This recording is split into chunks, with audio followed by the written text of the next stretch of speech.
I'm sorry, you got it. Okay, yeah, go ahead. No, you got it.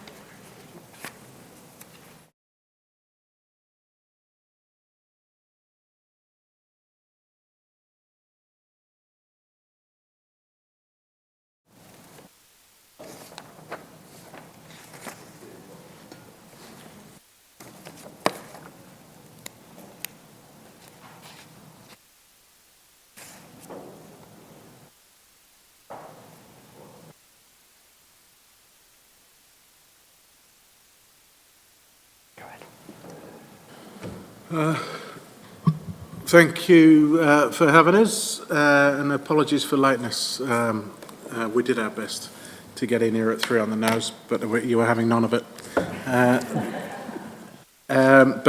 This was a question raised by the Mayor at the Environmental Services Committee, I think, which was what does freshwater management look like for the district when it's been done well, and what next for OTOP? So we've quite lucky in a way that Reece has got some background working with zone committees, so I've asked him to put together the workshop for today, or the presentation, and also we've got Glenn Smith, Chair of OTOP, with us as well, which is quite good, so welcome, Glenn.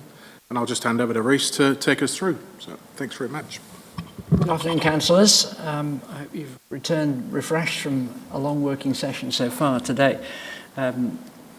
As Paul said, I have a previous involvement over several years as a part-time role with the Environment Canterbury team that did work in South Canterbury in the OTOP zone. So I know the area geographically, and I've been involved in a lot of contact with landowners in that area over the years.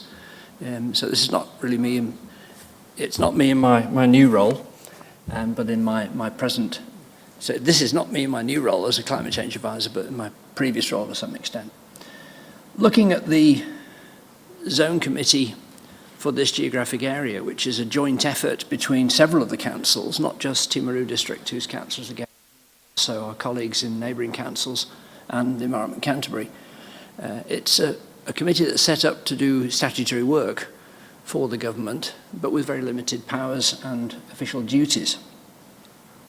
The Canterbury Water Management Strategy required the creation of zone committees for each water management zone.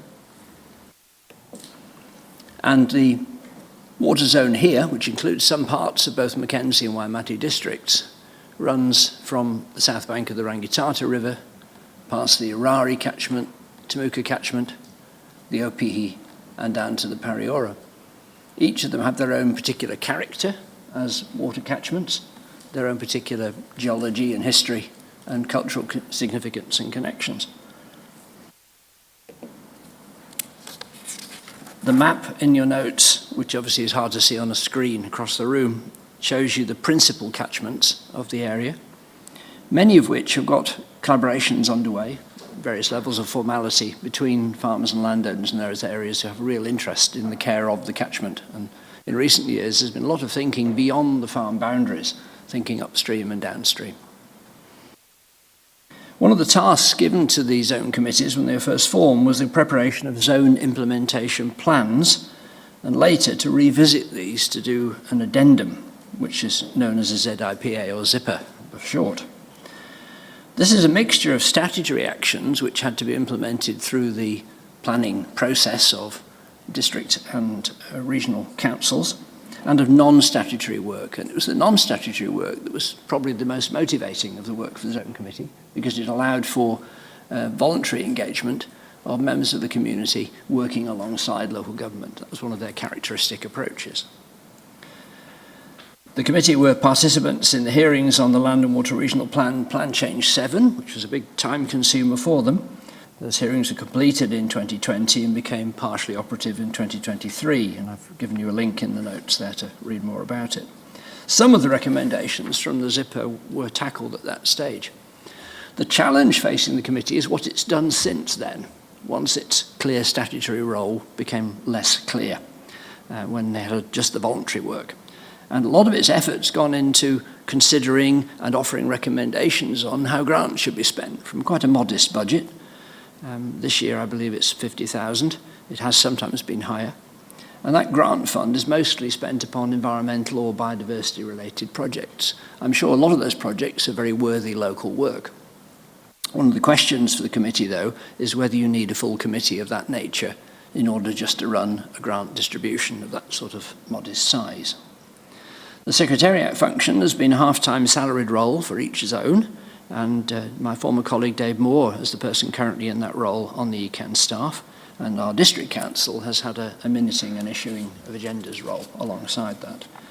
We included a photograph of the Zone Committee, present team, and acknowledging Councillor Pye, who's been the representative of the District Council on that Zone Committee. There are lots of long-standing issues in the zone, some of which I picked out, so I'll just catch up on the notes here. So we've got the notes there on the zone implementation plans and the powers of the committee, and the Zone Committee picture.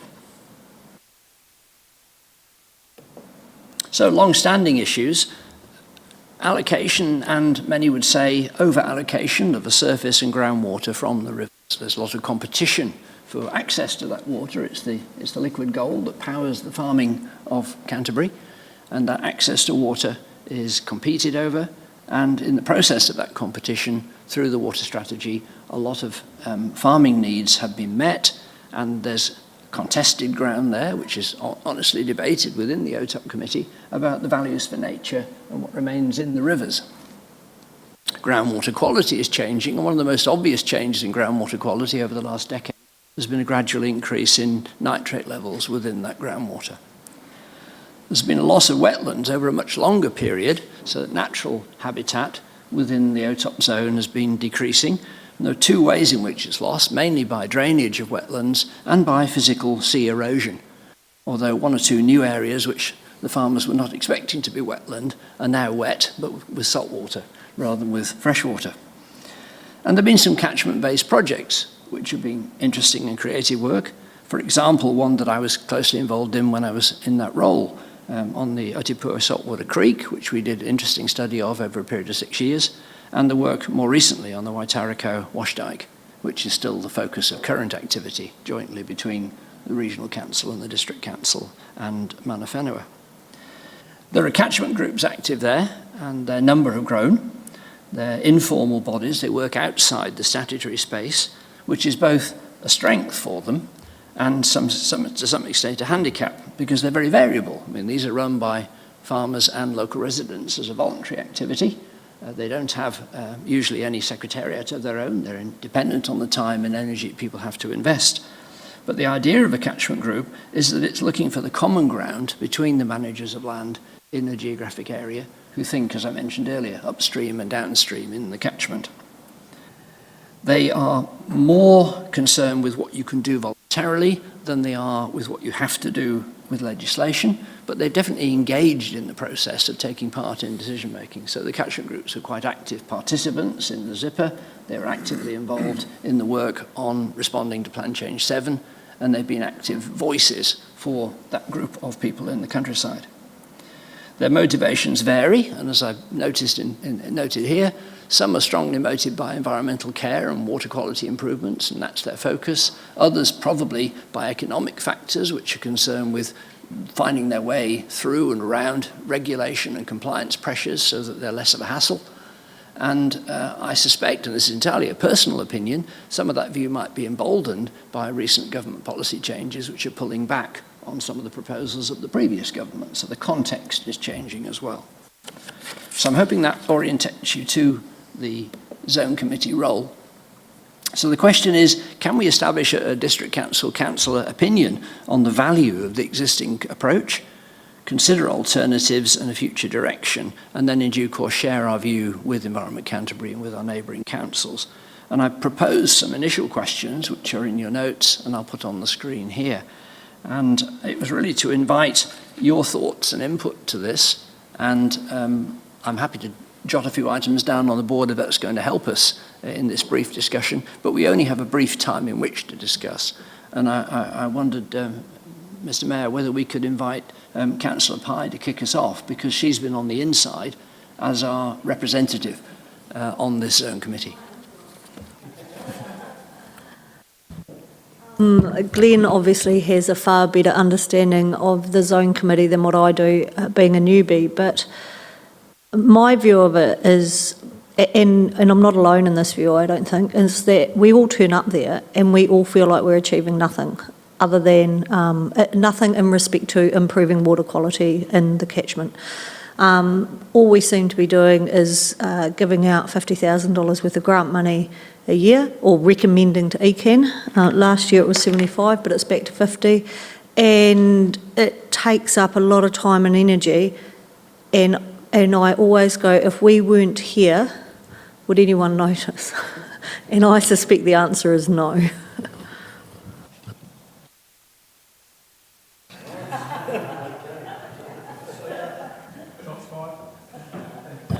So do we know from Environment Canterbury in terms of their planning, one, that they've already planned that they won't exist, two, they've already set new managers around catchment implementation designed to fill the back door for them not existing. They've already said from their funding, the funding will no longer exist. And they've already done all the consultation and had people show up at each of them. And I was at the Lower Waitaki and Upper Waitaki when they did the consultation specifically, and all of them had exactly what you framed there. All of them said the exact same thing. And the only cons were that the ability to have the networking of the councillors on there together and Runanga in the same room, there was no other conduit or ability to have those things happen in one place at any one time, and that was the big loss other than anything else.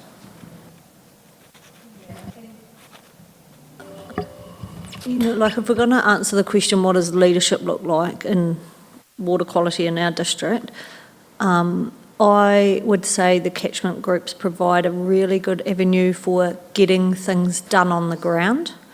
At the other end, the Waitariko Lagoon strategy, depending on where that lands, it's out for consultation at the moment. You know, I almost think that the water zone committees have been superseded by those catchment-specific strategies that are going on at the moment. Yet to be adopted, that one. It's only in draft at the moment. Well, the Waitariko one is a partnership between iwi, TDC and ECAN and DOC. So you have that, for want of a better word, cross-pollination in the room in those areas anyway. Yeah. And sorry, it's been a wee while since I had to talk to zone committees. But what role do they play now when, like, plan changes? And so you don't have any of that. I mean, back in my Hunter Down days, the zone committee was a massive part of plan changes. So is that, sorry, I'm a bit out of the loop now, but okay.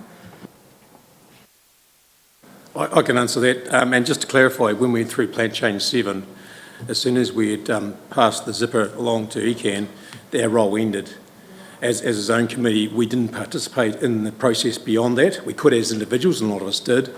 But as a zone committee, that regulatory stuff, that's where it ended. Apart from the monitoring of progress, which has been frustrating because we have a lot of unanswered questions, or things aren't even in place yet from Plan Change 7. That was the punchy piece of the role of the zone committee. And it may come again, but it's not here yet, is my view. Oh, I was just going to say, we did get included in the initial consultation group for the regional policy statement, the draft one for ECAN, but it wasn't that well done, would be my view of it. Paul? Yeah, I was just going to say, it's an interesting thing. I think what leapt out to me when we did a bit of research into catchment groups was they work really well for farmers who want to, and landowners who want to come together and get something done. That works really well for them. From the other side of that, with working with public money and allocating that, there comes a responsibility for accountability and visibility, and see how and where it's going to be spent and what the results are. And I think what makes catchment groups work really well now is the fact that it's all self-initiated and it's supported in an informal way. I think if we try and formalise it, so that it meets our needs as a, I say our, it's a royal our, but if he can make it fit their needs in terms of having a global strategy or giving coordination to those groups, if they impose a framework on them, farmers may walk away from that because what makes it good for them is that they're not within that framework. So I think there's an interesting tension that I don't know how they're going to resolve. So I just sort of flagged that. It's my understanding that that wasn't going to be the case, and you'd know better than anyone with the coordination you've got with the catchment group, South Canterbury catchment group, which is as a collective, yes. As a collective, and offers that ability to have be a conduit for funding and all those sorts of things. That's right. It was going to be before I left. The conversation was more about so how do we still maintain our relevance, or ECAN's relevance among those, and offer that support and knowledge, biodiversity, land management and compliance and those sorts of things, but not in that construct of a zone committee sort of thing. So the zippers... Councillor Burt's picking up an important difference, is that the statutory bodies are often where there is some expertise or some advisory skill or biodiversity specialism or a network they can call on DOC and others to help. And all those are roles that continue whether or not you've got a zone committee.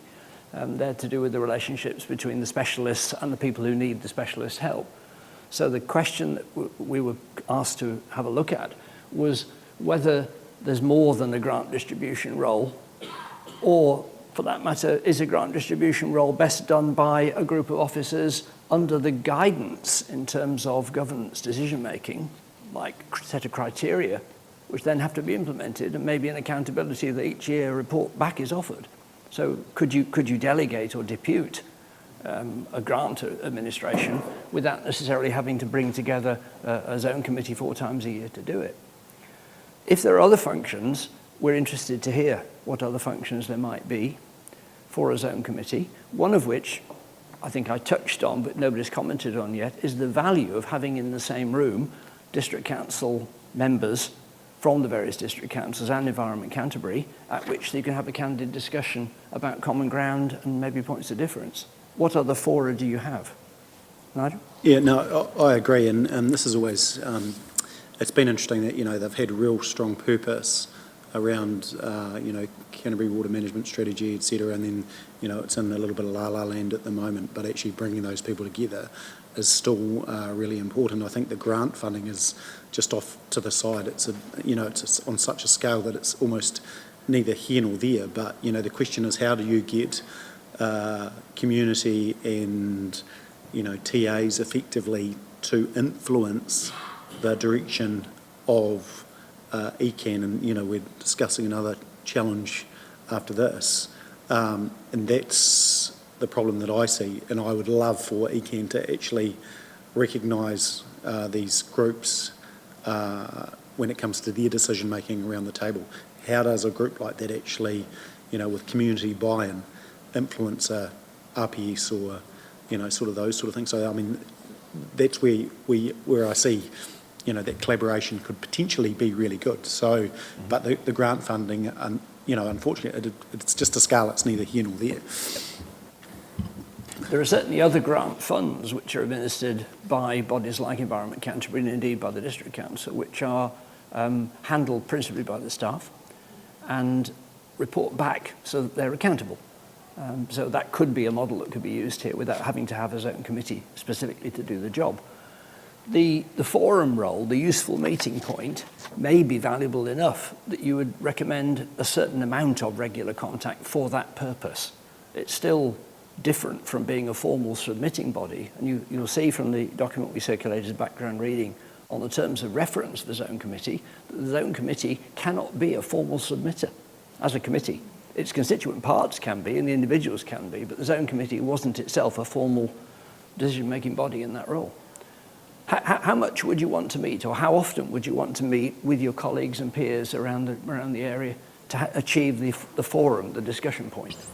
You'd only want to do that twice a year, 4 times a year, I think, or around specific issues.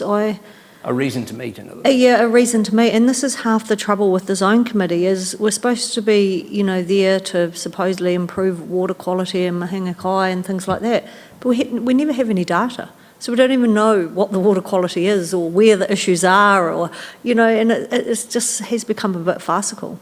So if you were going to be meeting, and I keep thinking about the framework around, for example, the climate change partnership within Canterbury, could you have something similar like that comes out of the Mayoral Forum, where there's a group there, but you still need a purpose other than, cross-pollination. Yeah. Other participants?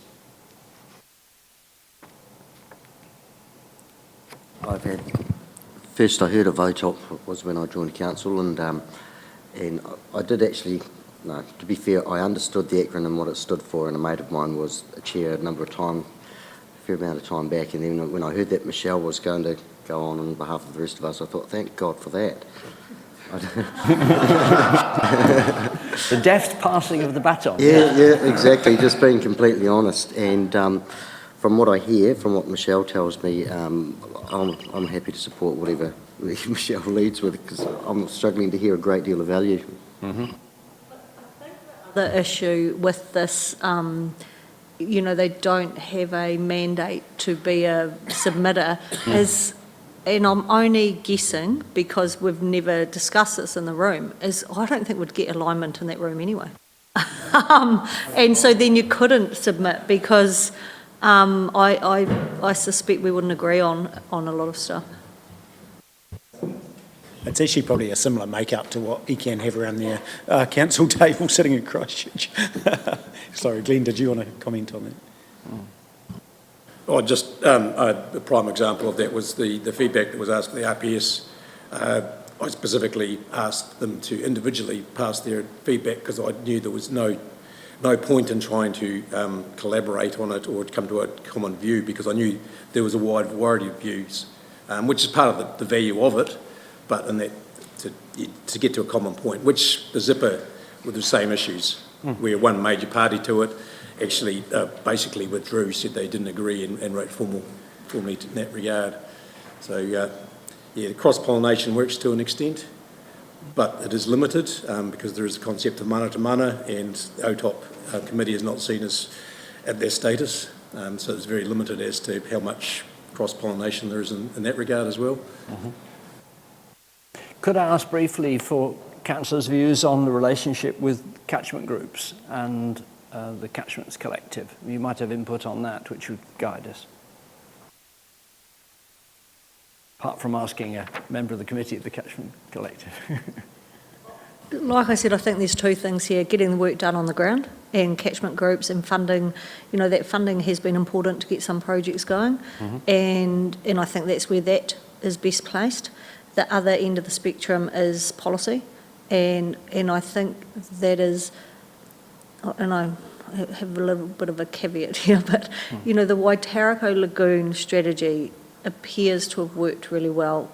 I have a view on the statutory status of the document and when that will be adopted and how that's going to pan out. But that you could hold that up as probably a success story where you've got all those groups and have come to an agreed position and have some targets around improving water quality. And so I think that's kind of where the future needs to be. You just need to make sure all of those that should be involved are involved at the start. Okay. Here's a meeting point, data. I'll put WQ on that water quality data you're referring to in particular. Yeah. My big concern from the thing, if we step right away and there's not a group, what do we miss? Yeah. What do you lose if it's what not do we there? lose from it? And I remember probably one of the best conversations we had was a Zoom when we had the chairs on, and you had a real mix, but there was some quite, there was some resounding success stories, especially Upper Waitaki and that, and so I just hate for us to step right away and then we think, oh, there's a void that we have to fill, so we've just got to, I don't know, tread carefully. And there's a Mayoral Forum table, there is a real mix as well, because you've got far North Canterbury, the Huranui one, don't think it exists at all now. There's a real mix of ones that have worked, haven't, some don't exist. It's, yeah. And Glenn's spoken to this quite well, I think, before about a call he joined is what is the problem we're going to solve and what is the right solution to that problem? And, you know, part of me goes, if the zone committees had a better purpose, they might be effective. But rather than going, here's the structure, let's find a solution for them, we actually need to go, what's the problem we're trying to solve?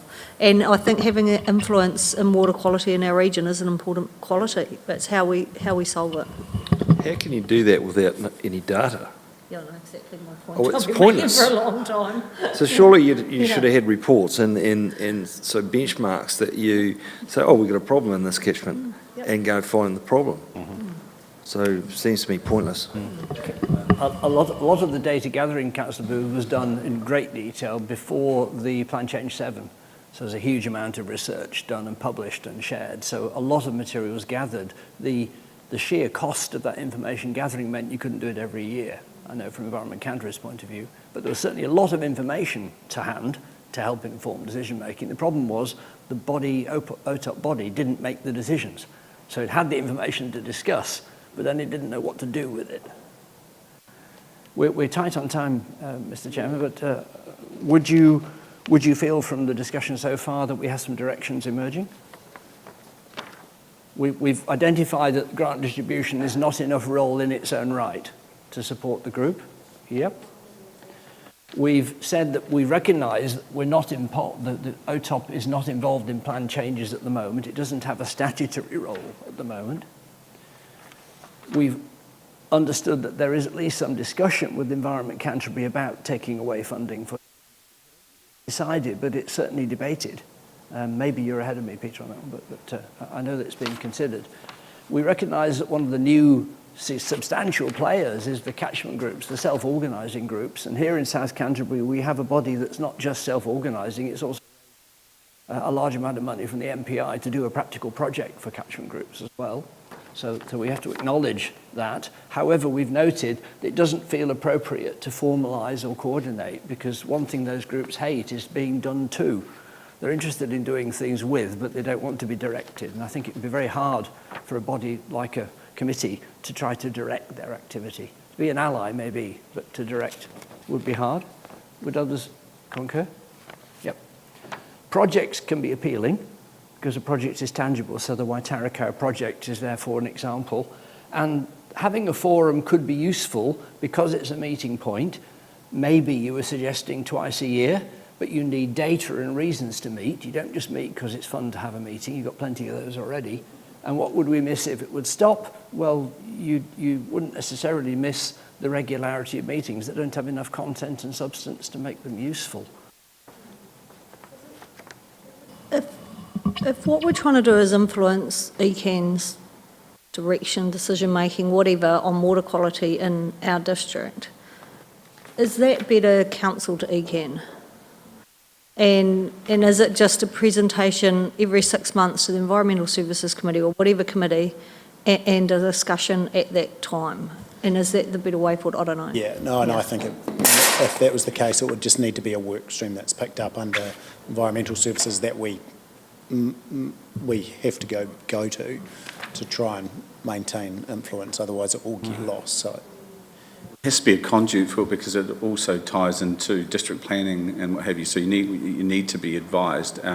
If obviously the catchment groups is where everything's going, it'd be worthwhile at least once a quarter, or as you say, every 6 months, to get representations of those and councillors and Runanga and ECAN together. That's that conduit that's lost, and therein lies the value, because ECAN will be informing them all the time with the data, because they do that. They're taking samples all the time, everywhere, and are recognising hotspots or red zones for nitrates, phosphates, and all that type of thing. So, and that's not going away. It's only increasing the issue with nitrates.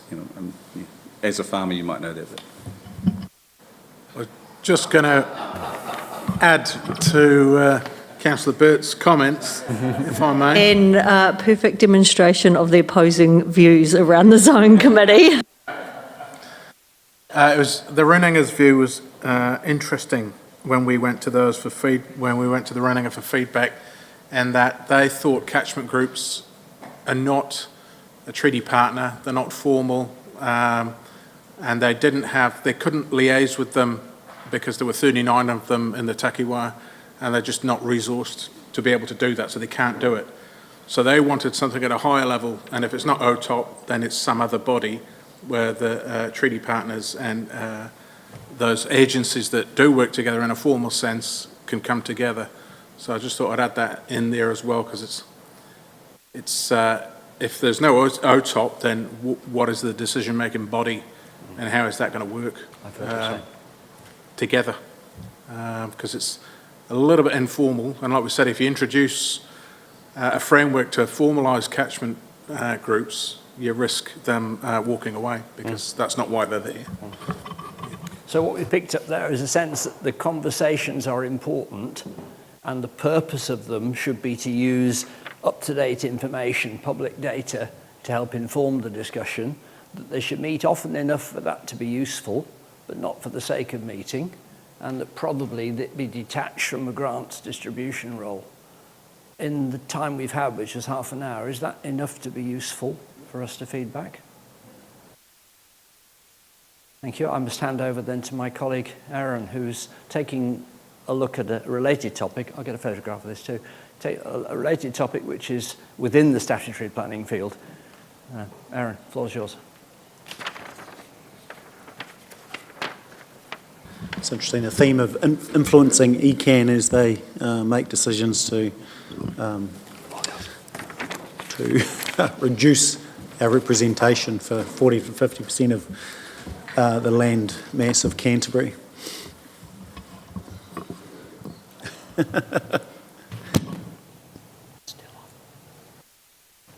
We thought this would be a good opportunity to talk to Council about the draft regional policy statement that's been released from ECAN for informal feedback, if you like, which we've had drafted together. I think we shared costs with Mackenzie, didn't we, for this, for the technical work, and then we've worked together with Mayor Nigel and Chair Michelle in terms of pulling that letter together as a cover letter over the top of the feedback. It is an issue that will build, and it will become political, I suspect, as we get closer to notifying it. But I'll hand over to Aaron to talk us through some of the pros and cons. Awesome, thanks Paul. So, not on the slide, but just important to note that from a statutory RMA perspective, a district plan and any regional plan, so your land and water regional plan, for example, must give effect to a regional policy statement. So the phase give effect to means we must implement it. So it's a really important higher order document. Like all other planning documents, has a lifetime of the 10 years, and the regional policy statement is up for review. As Paul touched upon, we've been provided a draft copy from Environment Canterbury under Clause 3 of the Schedule 1 of the RMA, which provides direction around when you're developing these plans, you need to talk to your statutory partners to tick that box as you go through that development phase. So I believe you're all present when Environment Canterbury presented to staff on the 11th of June. That was following the release of the document to staff on the 10th, so at that stage we hadn't had a chance to digest that. Subsequently, we have gone through with the support of a consultant all 188 pages of the document, which has formed up the basis of the high-level draft feedback. I note, I think it's sitting at about 18 pages. The likes of Selwyn have had 3 internal staff working on this full-time and have come up with over 60 pages. So there has been a lot of time and effort put in by other territorial authorities through Canterbury in responding as well. And Environment Canterbury has held a number of sessions where they've gone through some of the background thinking along those that we have attended when possible. Also not on the slide, but just thought I'd highlight it before I start going through some of the feedback that the draft feedback covers. Is one of the key words that you'll notice I've used within the slides is avoid. And avoid is an important word when I put my purist planning hat on due to a Supreme Court decision, the King Salmon decision, and effectively it painted the picture that avoid means to not allow or prevent the occurrence of. So when I'm looking at things with my planning hat on, if I see the word avoid, that automatically raises a flag because the starting point is avoid means avoid, so it can't happen. So you'll notice throughout the slides I've touched upon the use of avoid, and that's the context why, because it always raises a flag for me and most other planners around what's the outcomes and implications of the use of that word.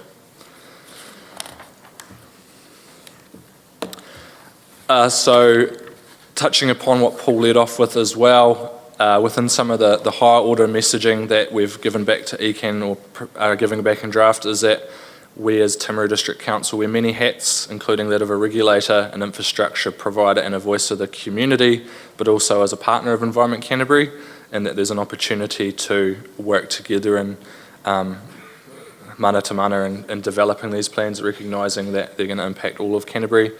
That legislative change is once again on the horizon, and that some of the changes flagged by government will impact on this regional policy statement, so should there be a pause until that comes out through the legislative process rather than charging on through, especially around some of the higher level concepts like Te Mana o Te Wai. There should be further engagement with communities prior to notification so that the on-the-ground implications of the document can be better understood. So statutory partners and impacted groups have been provided with a draft, but it hasn't been released publicly for the wider Canterbury communities and public to provide feedback. And so their opportunity will be once it's part of the formal notification process, and once it's within that formal notification process, it adds another layer of complexity and needing to resource to provide that response. And then finally, that council seeks further engagement on key issues such as freshwater management and the methodology for mapping highly productive land before notification. So I guess the general message is we would appreciate the opportunity as a council to slow down and have some more engaged conversations with officers who are working on the project at an office level, but also some more engagement at an elected official level to understand the direction that this document's heading.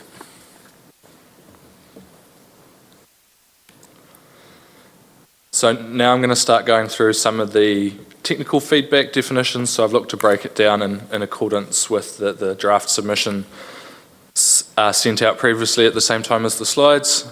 So at a high level, there's some inconsistencies with some of the higher order definitions. We've identified though and sought clarification or amendment to those so that the document correctly gives effect to the higher order documents. We've questioned the inclusion of a braided river overlay that extends beyond the current RMA definition. So previously court decisions that confined where a braided river was to be defined based on the RMA definition. The workaround appears to be through including this braided river overlay to, once again, increase the width, and that will have some implications for the adjoining landowners and the overall management of those river systems within Canterbury. And then another one of note was the removal of established community scale irrigation and stockwater infrastructure from the proposed definition of regionally significant infrastructure, and we're questioning that. And that is in response within the objective and policy framework and at higher order direction. Regionally significant infrastructure often gets provided with a clearer pathway through the planning framework. It can be more enabling for that regionally significant infrastructure, and that I guess by removing community scale irrigation and stockwater infrastructure, they will no longer have that pathway that the policy direction provides for. Also not on that slide, but right at the front of the draft document, looking at and questioning, especially for the methods within the draft RPS, is the interchangeable use of regional council, local authorities and territorial authorities, and understand the implications of how they are used within the methods and where the roles and responsibilities for delivering those methods will sit, especially when the term local authority is used, which refers to both a regional council and a district council, and some of the methods around including funding and the like within LTPs, etc., and understanding the implication of those. We don't think that's probably been fleshed out enough or understood by all the councils involved.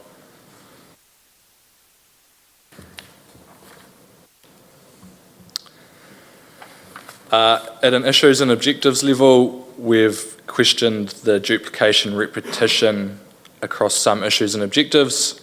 We're seeking certainty in the drafting of objectives.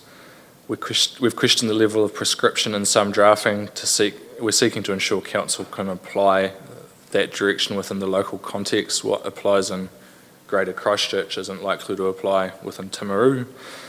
We've sought to delete some of the objectives. As touched upon, we've questioned the use of Te Mana OTY when the government has signalled this will be removed. And Te Mana OTY refers to the vital importance of water. When managing fresh water, it ensures the health and well-being of water is protected and human health needs are provided before enabling other uses of water. So the use of that terminology within the plan and implementing that throughout the regional policy statement will have some implications throughout if that hierarchy is maintained. And I guess if that's going to be removed by the government, would open for further discussion around how that hierarchy is balanced within this important statutory document. And then finally, we've sought some further clarity around the application of freshwater management units. Within the document, it provides direction around how freshwater management units are to be managed and the like, but it's largely left the dates in which that is to be achieved blank at this point. The discussion with officers is we should be providing feedback on that, but they're quite often cross district council boundaries, and it really should be a discussion around the table before officers comment, would be my view.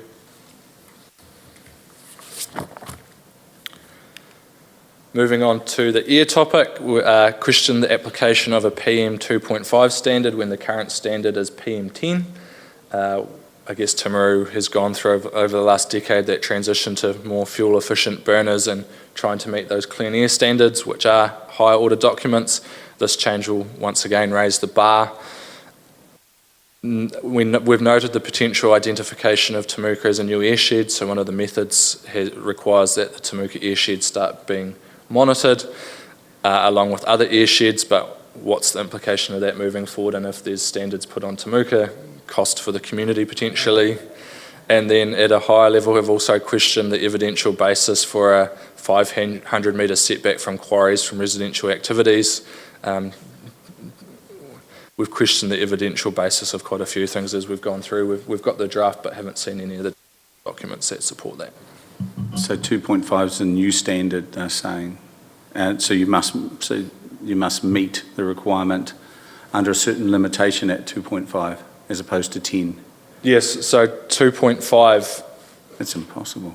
Yeah, well, yeah, so it seeks to head in, it's raising the bar effectively. Oh, massively. Yeah, which is going from 10. Well, that's half, where is it? Half of Temuka standing out vaping in their backyard. That's yeah. So, yeah, that it's definitely popped up, and yeah, so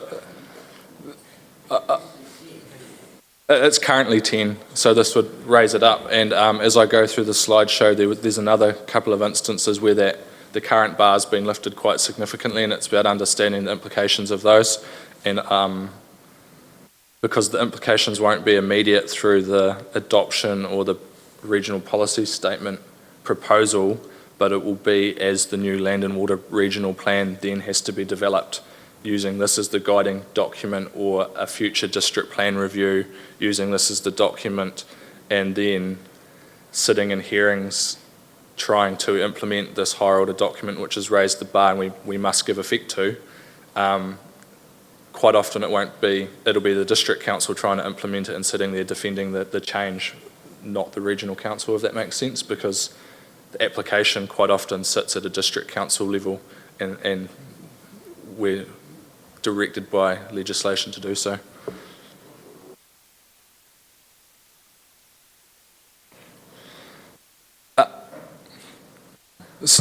My interpretation of evidential. Yeah, the use of that word. So the bar is usually very high in that district plan or regional plan hearings have a whole unsundry of technical experts show up with technical qualifications, so the evidential basis becomes quite high. No doubt Environment Canterbury have a pile of technical reports that we touched upon previously in the previous part of the workshop to support the direction that this is heading, and then to change that or to seek a different view, everyone else will have to show up with their counter technical reports, for a panel to then provide weighting and assess those. So costly and time consuming effectively. Should come to the next district plan hearing and you'd learn a lot about that. November. I'd love to.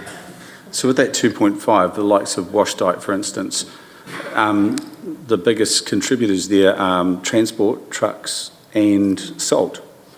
A decent wind through that area there, it blows through. If we're going to go 2.5 as a standard, every day is going to be an exceedance. And pretty much, again, it'll start bringing Timaru's airshed back into exceedances going beyond what is achievable. So it's a ridiculous benchmark.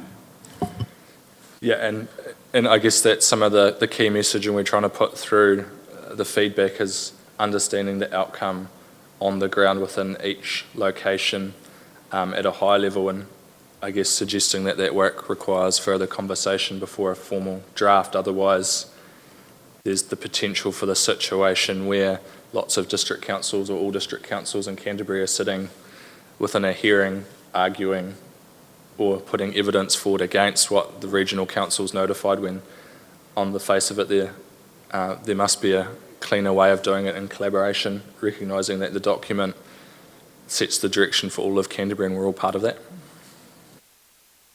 It's a hangover from our previous government, because our current government wouldn't be looking terribly nicely upon this, I wouldn't have thought. Yeah, so at a high level and not just focusing on the air, there is a lot of direction that came out from the previous government around the MPS freshwater management, the National Policy Statement for Indigenous Biodiversity and the National Policy Statement for Highly Productive Land, which all came out in the previous government's 6-year terms. The current government has flagged that a lot of that, or some of those elements, are being wound back and are currently being considered and will be part of a future legislative framework. And I guess that was one of the points up front, is that we're once again in a position where the higher order legislation is likely to change in the future, and questioning whether this is the right time to notify this document.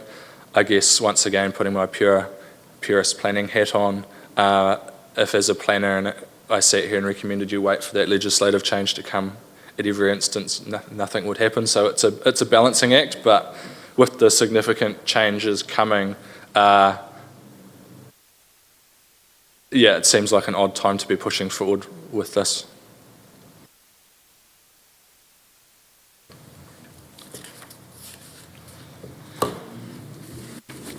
So at a coastal environment level, looking to question whether port activities are appropriately provided for, questions the level of guidance provided when, oh, have I gone too far? Sorry. Questions the level of guidance provided when direction needs to be given effect to through the district plan. So saying you need to do something within the district plan, but then leaving district councils to figure it out for themselves, that's always a challenge and open for scope, and often ends up sitting in environment court. So higher order direction can be hugely beneficial if it's practical and provides a clear pathway, because it does give you something as a district council to hang your hat on when you go through a process, but then it's understanding, I guess, that overall outcome again. The use of the word avoid places the renewal of existing discharge consents at risk. Effectively looking at it, one of the policies is avoid any new discharge, so creates a high bar for how a council like Timaru manages stormwater, for example, moving forward, and questions the weighting in favour of the natural environment and the need to reconsent municipal treatment and discharge infrastructure and the competing nature of these elements. Planning's all about balancing, and I guess trying to flag that there may be concerns that the balance isn't quite right in the current drafting. You're being polite, Aaron. I mean, that's the major concern, isn't it?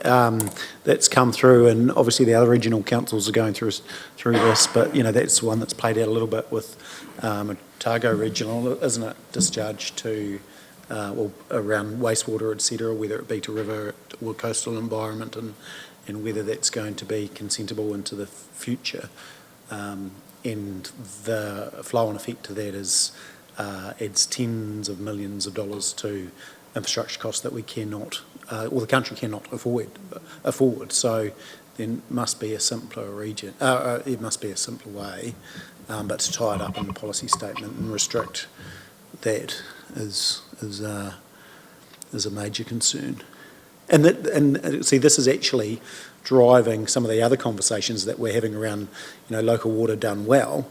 There's a whole group of South Island councils that we can't afford to do this ourselves. So they're making those decisions based on current legislation, what they're seeing coming through RPSs, and there again, we need MFE, national direction, to sort this one out, as opposed to it being influenced at every other level. I would have thought that's probably the call, is that actually the government takes some leadership in setting some of this stuff. Sooner than later, I would expect. No, 100%, and I guess when I raised the definition of Te Mana OTOP previously, I guess that's currently a big driver because it puts the health of the waterway and human health above any other use, and then you can definitely see that flavour coming through, and where it's avoid anything that may create attention, and the outcome of that is hundreds of millions, if not more, expenditure to try and reach that bar. And the question is, how achievable is that for communities?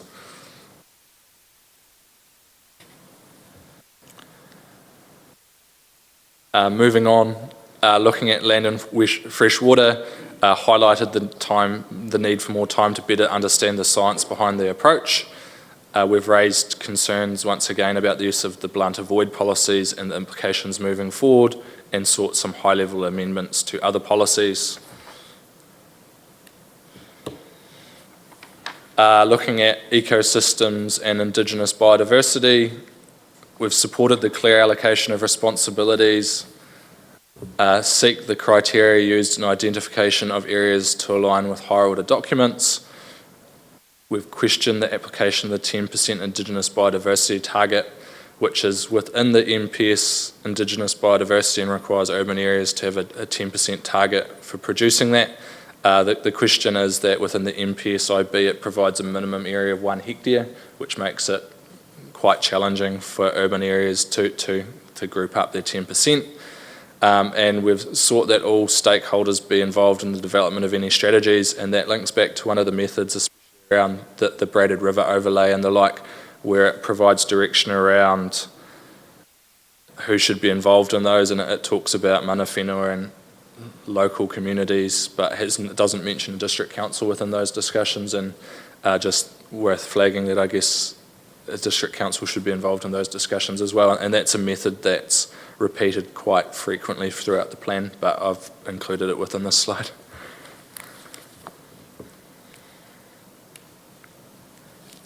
At an energy, infrastructure and transport level, identified the importance of the Timaru port and seeking to support its needs and functions.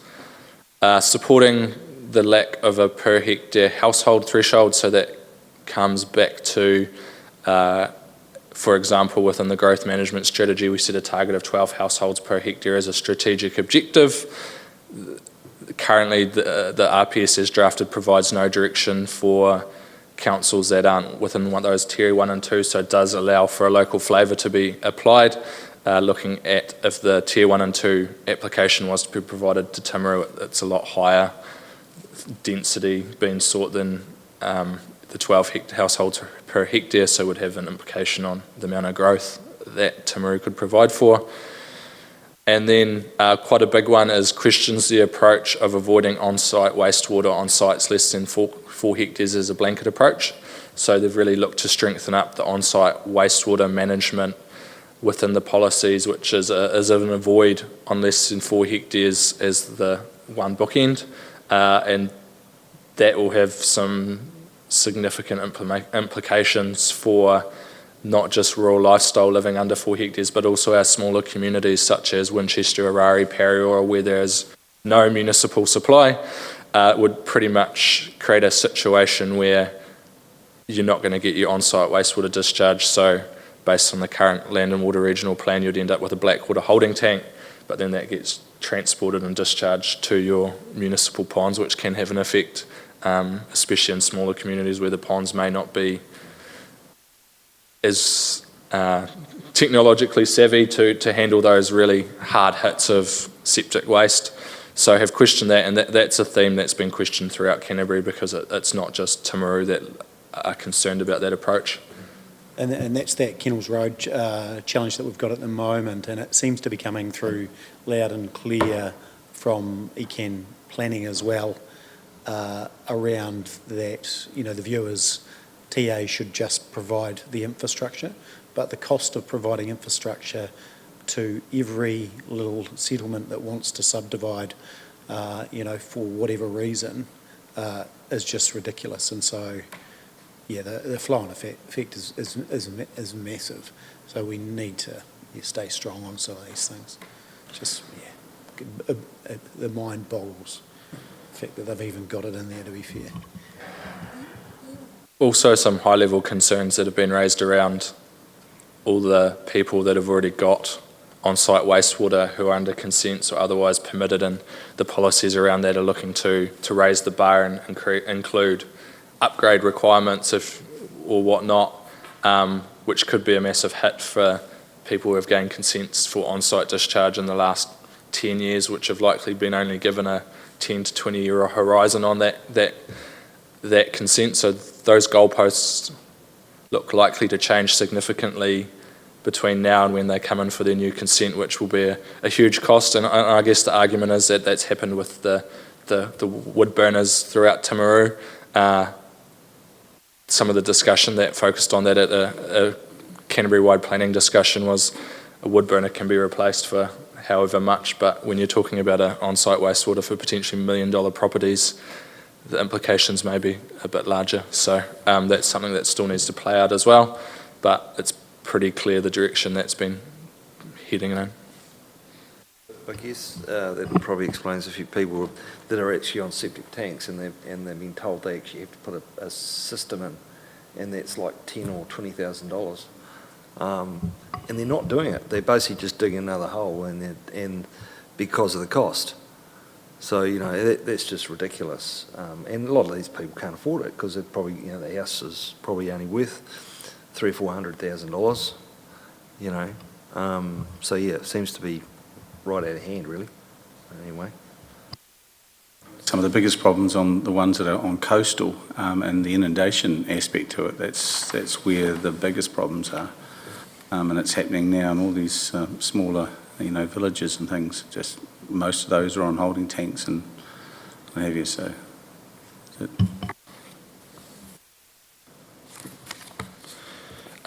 Moving on to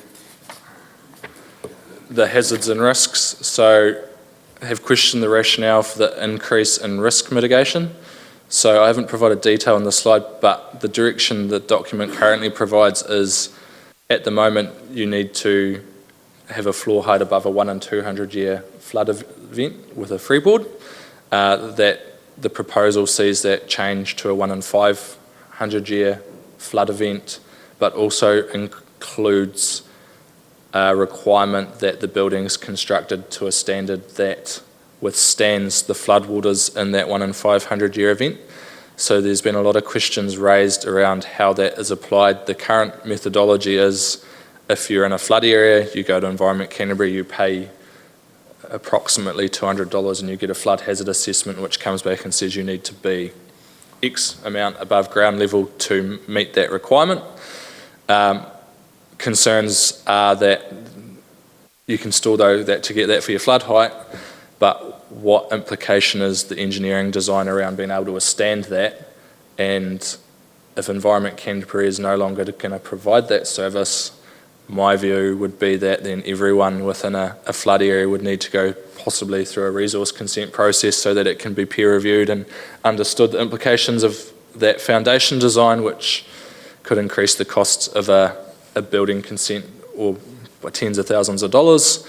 Environment Canterbury have indicated they may be able to provide that service or expand their services, but then that also brings the risk back around, well, who's taking the risk if it does flood or get washed away in a flood and it should have been designed appropriately? And there's also the added complication around, well, the Building Act provides requirements around how you design for flood hazard as well. So there's lots of moving parts in that one that I think may have implications if that is where the policy lands and how that gets implemented moving forward.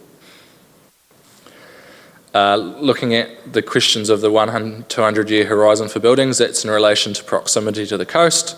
So I've just questioned how they've come up with that number when the life of the building under the Building Act's supposed to be 50 years. So seems to be setting the bar quite significantly higher, and the requirement for those buildings, even at the 1 and 200-year horizon, are that they're still movable. So what's trying to be achieved, I guess. And then once again highlighted that the landowners should be involved in the development of braided river strategies. So it would have been a no-brainer, wouldn't it? Surprised it needs highlighting, but ECAN would have put emphasis on that one. Did they? I can't recall. Anyway, moving on. Nearly there.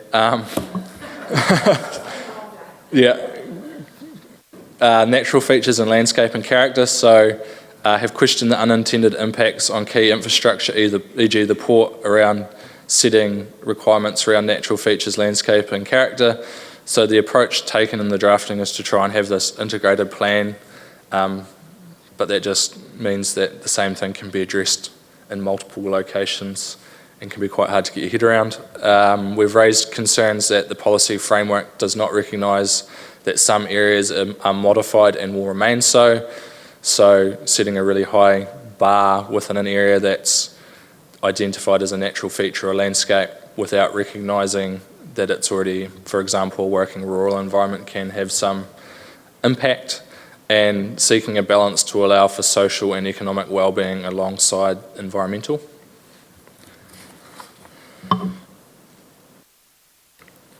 So, importantly for Timaru, the urban form and development, seeking to ensure that there is not a restrictive policy direction, questions the policy seeking that council sets targets for social and affordable housing. This goes beyond the national policy statement for urban development. Affordable is always a tricky one. It's what is affordable within each context, and then the inclusion of social potentially jumps outside of the box that a district council can manage, and I guess not quite sure what Environment Canterbury are trying to achieve through that policy direction was raised at the forum, and I don't think the answer was that clear, so I suspect it's still something that is being worked through and probably represents one of the policies that's possibly in more of a draft format than some of the others throughout the draft.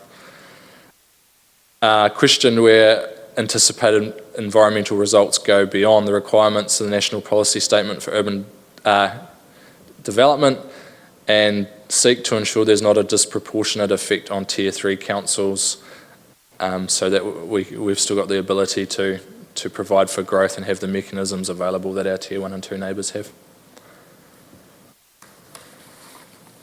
There's a couple there that I think the councillors didn't read the brief. They might have thought they were running for Christchurch City instead of ECAN, potentially, with that social and affordable housing targets. It's bizarre. It doesn't. It is. How is that even in their remit? It's someone with a social bent just trying to influence something through the wrong means, I would have thought. And whilst not on that slide, we have pushed back on the highly productive land mapping as well, which we did receive a draft of where the more detailed mapping is at. And one of the requirements of that is to work alongside TAs in doing that mapping. So we've flagged that we'd like to work more closely together to try and influence how that mapping looks, and understand the implications, recognising that when it's highly productive, it creates a higher bar to potentially rezone and provide for growth moving forward. So I guess in conclusion, we've raised questions about the process to date. We're providing feedback that the process needs to be slowed down to allow time for better engagement with all communities and to recognise impending legislative change from the new government. And the feedback, the intent has been to focus on ensuring good outcomes for Timaru District and clear direction that allows communities to respond as they see fit within their localised planning frameworks. that's me. Do you get any indication on that this has been listened to, I guess? Because, I mean, when they came into that presentation here, we challenged why you're pushing ahead with this and got brushed off. Like, I feel like they're just not going to listen anyway. So the feedback received at the officer manager forum in which it was presented about 8 days ago was that it'll be a political decision as to whether they progress with notification. So as with any plan, the elected officials will need to adopt it. At an officer level, there seems to be a desire to progress, and it touches on the point I referred to earlier where if you continue to wait for legislative reform, you may never achieve anything, and the document's 10 years old, so there is a need to look at the environmental outcomes. I think there's recognition that some of the RPS may be resulting in some poor environmental outcomes, so there's a need to lift the bar and that the work should progress. So yeah, hard to gauge a direction.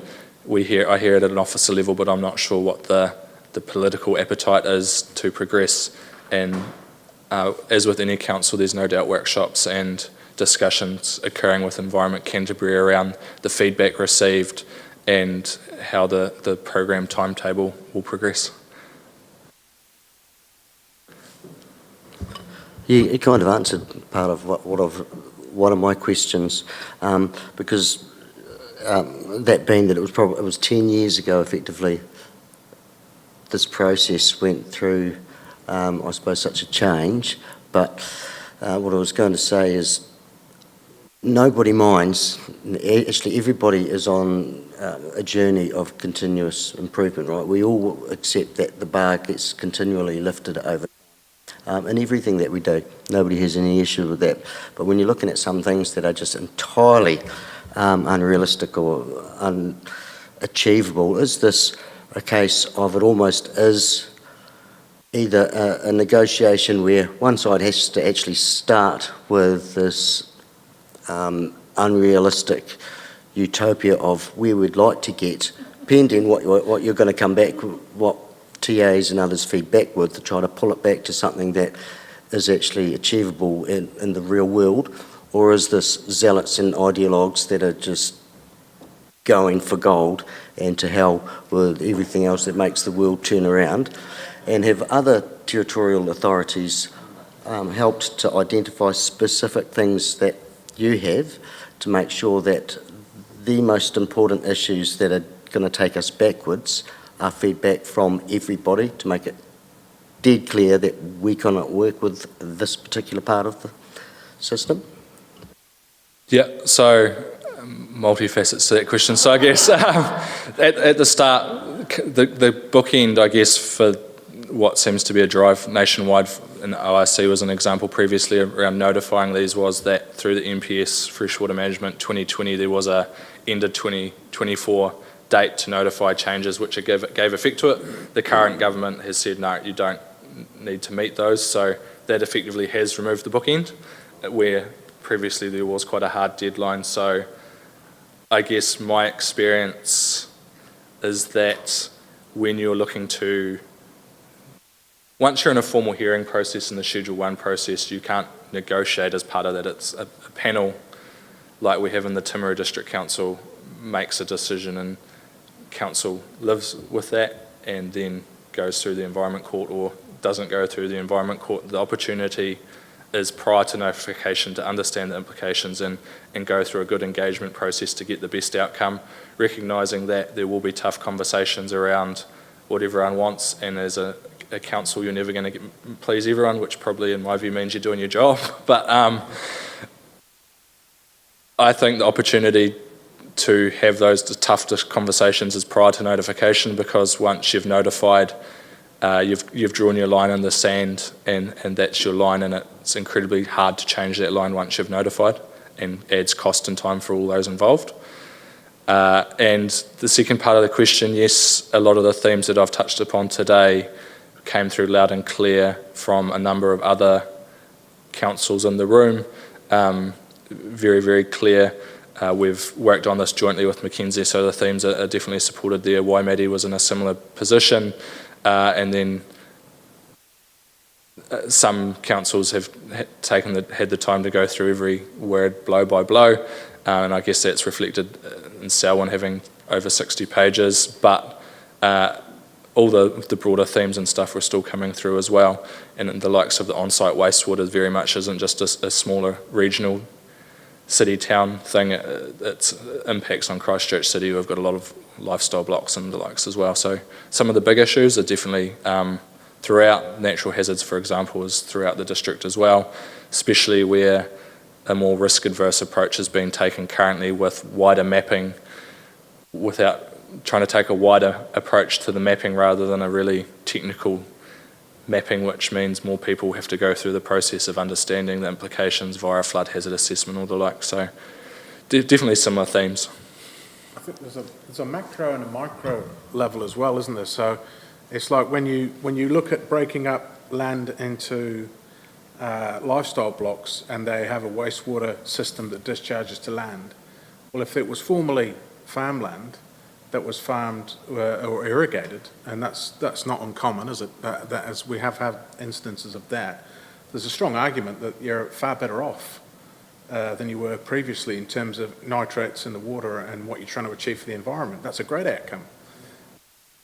However, they've taken the approach that they're going to make that activity quite difficult to achieve, which doesn't, so technically they are lowering nitrate levels for that person, but in actual fact, from a land use macro perspective, they've made it worse. They've not got the best outcome. So there's a lot of that sort of stuff in the RPS that we're not really completely across, because there's different ways of forming an argument, and that will be certainly one that will be used as we go through this process. Yeah. I was just going to ask if you could just talk us through the time frame and the process, because obviously feedback was due and we've done that, 31st of July, I presume. So what happens now? That'd be quite, what are our time frames? What impact will this have on our district plan process? Not sure I should probably ask that, but, you know what I mean? Like, so for us, what impact? So we've provided a stamped draft of this feedback, and we've got the opportunity to update it prior to the 10th. So whilst not extending the time frame, they have given the opportunity for council to go back and have a workshop like this to refine it further. So any additional feedback following this workshop right before finalising. The current time frame is that this document would be notified in December, which is a very short turnaround to compile and update the document as it is, along with all the supporting information prior to notification in December. So, short time frame. I was going to say, how can we be proactive in this? Because we can't afford to be reactive and wait till December and go, too late. Exactly, we need to be proactive, because this is potentially a disaster for our region, that we need to be proactively advocating for slow down, consult properly, and put a draft out to your community, is my personal opinion. And I kind of challenge everyone in this room that, like other topics, I might roll my eyes and glaze over, it's not of interest, but we need to be interested in this because it's so important. This is massive. I mean, It's massive for us. Conversations we had around growth, this afternoon. Game over. So there's a couple of opportunities, I think. Probably Mural Forum will be the next one, because consistently mayors and, as Aaron said, councils are pretty aligned in feedback, so that'll be an opportunity to give some feedback. But I mean, it's already playing out in the news, and I don't necessarily like to play those games, but I think it's, the members of the public need to know the flow-on effect to wider communities, both urban and rural, and it's massive. And we're going to have to play every card we can. Potential that members of the public will have no idea until it's too late. Notified, and it's kind of a bit late then, isn't it? Yeah. So lots of opportunities. Can I just say, we had some good discussions strategically today. Part of those were around, officers reflecting the view of elected members, and this piece of work is just bang on. It's, it is a great collaboration. We haven't had to check it. We just know that you're in sync with what we've been thinking. So, you're certainly hearing our voice, which is pretty cool. So appreciate all the work, and it's a great collaboration, and thank your team members that have worked on it.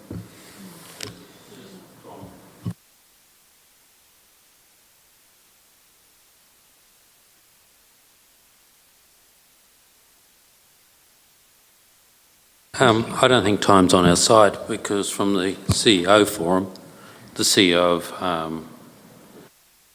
ECAN is on a journey, and she's going to meet her deadline of getting us notified. That's my impression. So I think you don't have a lot of time to actually do something about getting it pushed out. That was my clear view from my interaction with Stephanie. Without wanting to chuck anyone under the bus, an ECAN councillor told me it's out of our hands, it's with the council officers and we can't stop it. Look, and I think, it's probably representative of that, the numbers that they've got as far as representation around here. I would say that's probably where their council sits as far as adopting this. There's not enough numbers supporting rural and provincial New Zealand, so this is going to go through. So we need people to know about it. Yeah. So how do we do that? So what's our strategy around public awareness? Like, what's our role here? Looking at the team, like. When I raised it at the CE forum, and I was the only one that did, the other CEs just stood back. They actually didn't push back at all, which I was gobsmacked by. So I'm just not sure I'm not sure everyone's up to speed. I'll say, so I'll connect with the mayoral colleagues firstly, and then just get an idea of what a joint approach might be, and then come back with a bit of a strategy around what we do. Yeah. Oh, no, 100%. Your politics. Yeah. Yeah.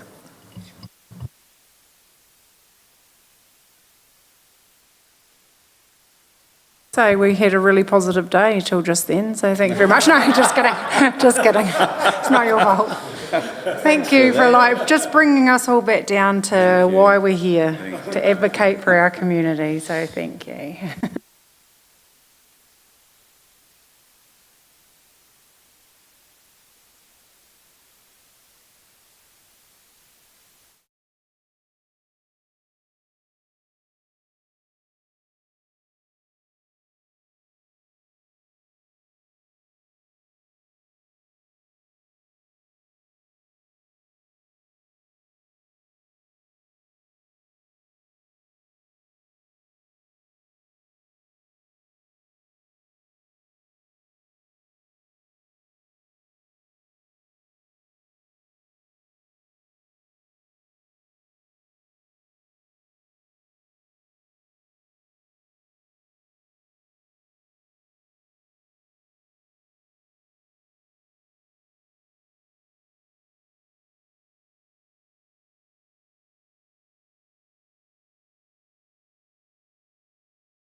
Alrighty, welcome.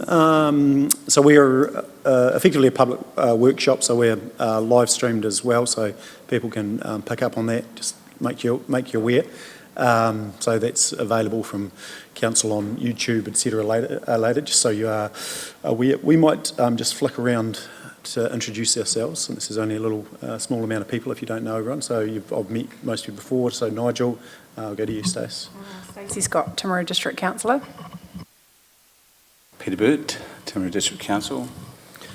Owen Jackson, Timaru District Council. Scotty Shannon, Councillor, Pleasant Point, Tamika. Councillor Alan Booth, Timaru District Council. And Michelle Pye, who I've met some of you before, and Tamika Ward. Righty, so I'll pass you to do a bit of an intro, go for gold, and as I said, we've flicked that wee bit of information that Malcolm had done up for us, but we're here to listen.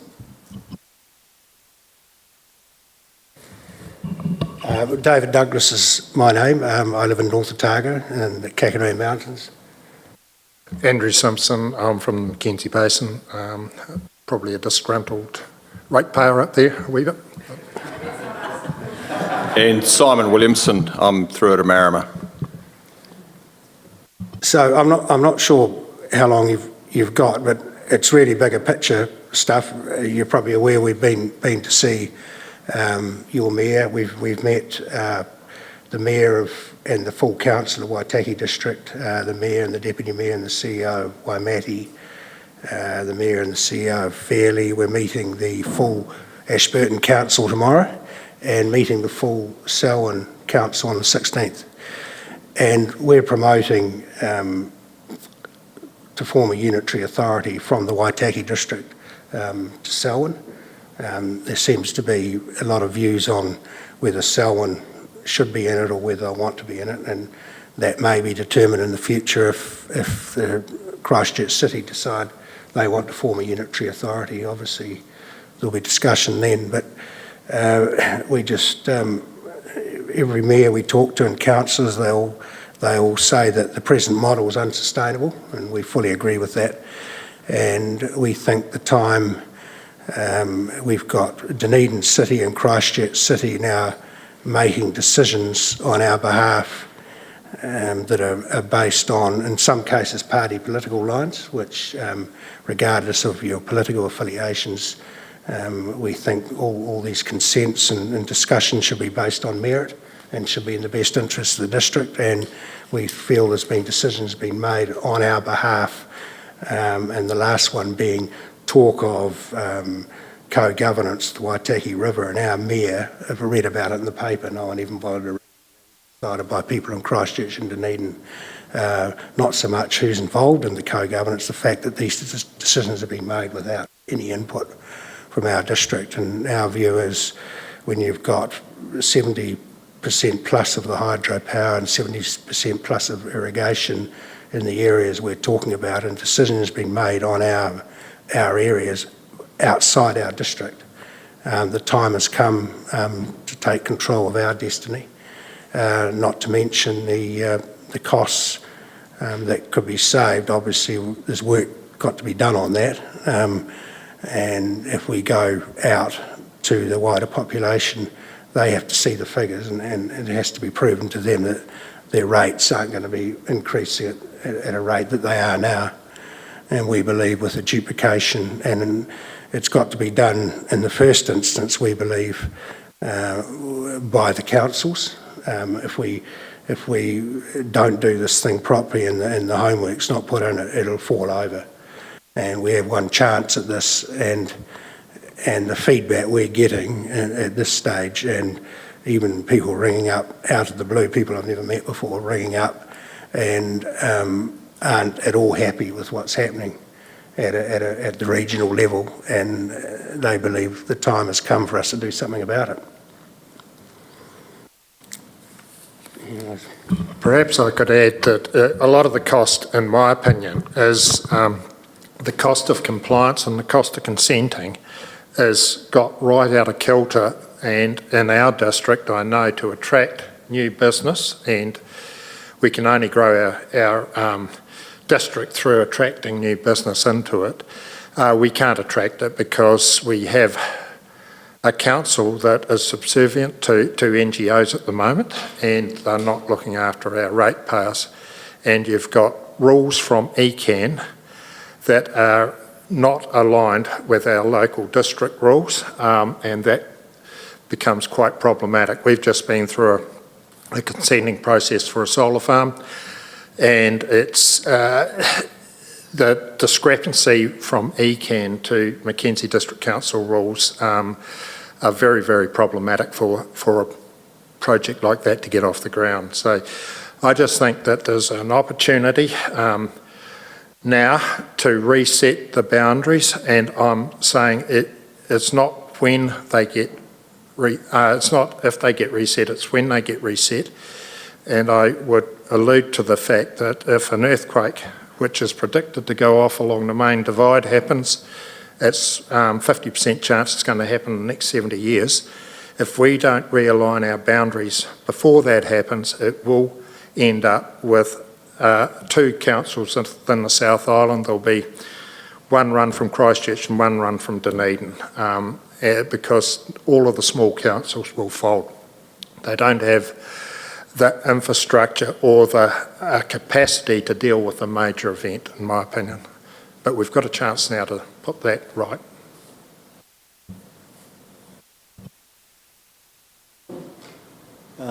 So questions? I don't agree with that point, actually, because and the challenge that, but that's fine. But I agree with the conversation.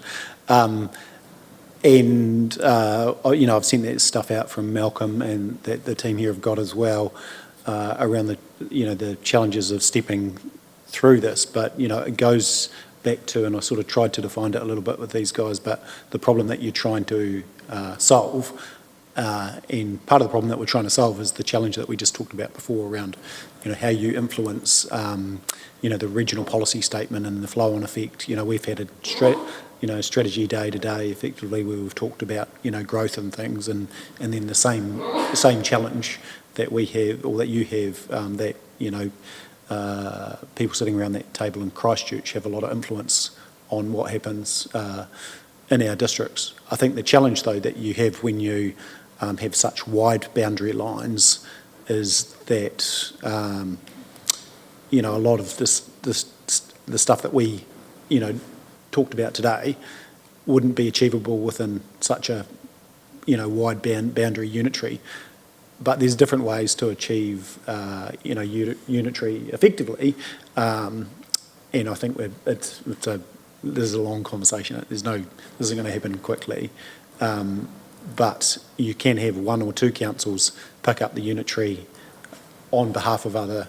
So in theory, pick any one of those councils could be running the unitary function, and under the Local Government Act, you can have them run that on your behalf, and you still keep TA boundaries. But I mean, the point that I sent through and pulled out, I think was 6.2, is the challenge that if you go right to the back in the summary, is making change to any area within the Canterbury boundary will likely need consent of all of Canterbury to get that forward. So it's not just hey, you can pick off a group of councils or area that you want to define a new boundary, because that has a flow-on effect to Christchurch City as an example, because you pulled 30% off it. So every decision has a flow-on effect. So it's not easy. But I think for me, it's about going back down to the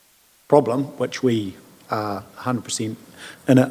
Well, sorry, speaking on behalf of myself, but we're in agreement that those problems exist, and it's how we influence them. The other one, just to throw something out, in conversation with Malcolm, who wrote that document for us, was environment councils are actually probably the easiest ones to nationalise, and a lot of this stuff sitting within under an MFE or whatever that looked like could actually achieve consistent outcomes across.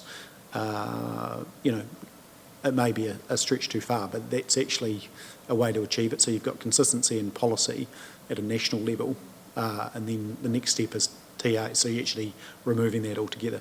just for discussion. Yeah, Go from Christchurch to Auckland telling us what to do. I don't think too much time we're looking at should be spent on looking at changing the regional boundaries. I think if the district councils en masse agree that they want a unitary authority, I don't think the boundaries are going to be an issue. I mean, for instance, the ORC and ECAN go through the middle of our district, but the Waitaki district, if they voted for a unitary authority, I don't see that being an issue.